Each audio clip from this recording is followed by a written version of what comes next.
एक ही समय पर पैदा हुए दो बच्चों का भाग्य अलग अलग कैसे होता है। अगर एक ही वक्त पर दो इंसान पैदा होते हैं या होते हैं तो एक भाई का आचरण कुछ और होता है जबकि दूसरे का आचरण कुछ और होता है। दोस्तों, यही सवाल राजा के मन में आया और राजा ने भरी सभा में जहां बड़े बड़े विद्वान बैठे हुए थे उनसे प्रश्न कर दिया कि आप लोग मुझे बताइए कि एक ही समय पर पैदा होने वाले बच्चों का भाग्य अलग अलग कैसे होता है। राजा ने जब यह प्रश्न किया तो उस सभा में बड़े बड़े विद्वान मौजूद थे। राजा ने कहा कि जब मैं पैदा हुआ उसी वक्त अनेकों बच्चे पैदा हुए थे, तो मेरे ही भाग्य में राजा बनना क्यों लिखा हुआ था। तभी विद्वान खड़ा हुआ और उसने कहा कि हे राजन, इस प्रश्न का उत्तर आपको यहाँ से कुछ दूर पहाड़ी पर बैठा हुआ एक संत दे सकता है। वह संत हमेशा तपस्या करता रहता है, वही तुम्हें इस प्रश्न का उत्तर बता सकते हैं। राजा के मन में इस प्रश्न के उत्तर को जानने की बड़ी जिज्ञासा थी। तुरंत उठकर वहां चला गया तो राजा ने देखा कि वह महात्मा आग में से बड़े बड़े अंगार को निकाल करके खा रहा है। तो राजा ने जब उससे सवाल किया कि महात्मा जी, मैं आपसे पूछना चाहता हूं कि एक ही समय पर पैदा हुए बच्चों का भाग्य अलग अलग कैसे होता है। गुस्से में उस महात्मा ने बोले कि हे राजा, यहां से तुरंत चले जाओ और जो पास में झरना बह रहा है वहां पर तुम्हें एक महात्मा मिलेंगे। इस सवाल का उत्तर तुम्हें वही देंगे। अब वह राजा उस महात्मा के पास चला गया तो वह जो महात्मा थे वह अपने ही शरीर का मांस नोच नोच करके खा रहे थे। राजा ने जब देखा तो राजा के आश्चर्य का ठिकाना नहीं रहा। राजा ने अपने आप को बहुत ही धीरज दिया और बड़ी देर के बाद राजा ने उस महात्मा से प्रश्न किया। महात्मा ने गुस्सा करते हुए राजा से कहा कि दोबारा इस प्रश्न को हमसे मत पूछना। यहाँ से कुछ दूर पर एक गांव है, उस गांव में एक 4-5 साल का बच्चा है और वह मरने वाला है, वही तुम्हें इस प्रश्न का उत्तर बता सकता है।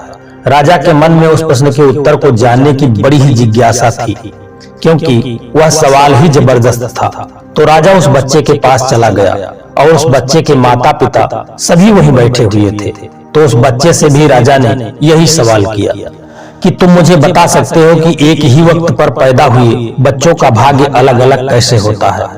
राजा को देख करके वह बच्चा मुस्कुराने लगा और बोला कि मैं आपको बताता हूँ कि पिछले जन्म में हम तीनों आपके भाई रहे। आपने देखा है कि जो महात्मा अंगार निकाल करके खा रहे थे, जो आपको दिखा करके अपना ही मांस नोच करके खा रहे थे, और हम चारों पिछले जन्म में भाई थे। एक बार हम चारों भाई जंगल में गए और वहां हम लोगों ने 4 रोटियां बनाई। हम सभी भाइयों के हिस्से में एक एक रोटी आई। तभी वहां पर भूखा हुआ एक व्यक्ति आ गया। वह भूख से व्याकुल था। उस भूखे हुए व्यक्ति ने जब उस अंगार खाने वाले महात्मा से रोटी मांगी तो उन्होंने कहा कि यदि मैं तुम्हें रोटी दे दूंगा तो क्या मैं अंगार खाऊंगा, और उन्होंने उसको भूखे हुए व्यक्ति को रोटी नहीं दी। और जब वह उनके पास आया, अपने ही शरीर का मांस नोच नोच करके खा रहे थे।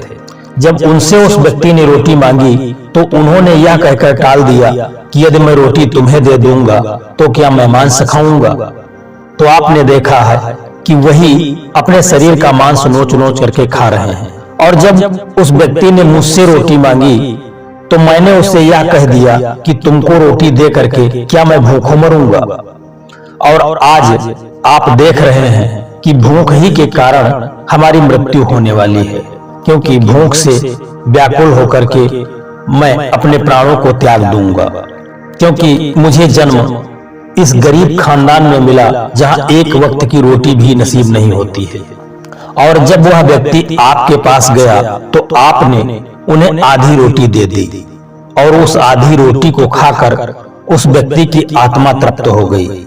उसने आपको आशीर्वाद दिया और हम सभी को श्राप दे दिया।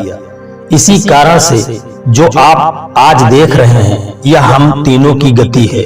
आपके भाग्य में राजा बनना आया क्योंकि आपने अच्छे कर्म किए थे और हम लोगों ने बुरे कर्म किए थे, जिसका फल हमें आज भोगना पड़ रहा है।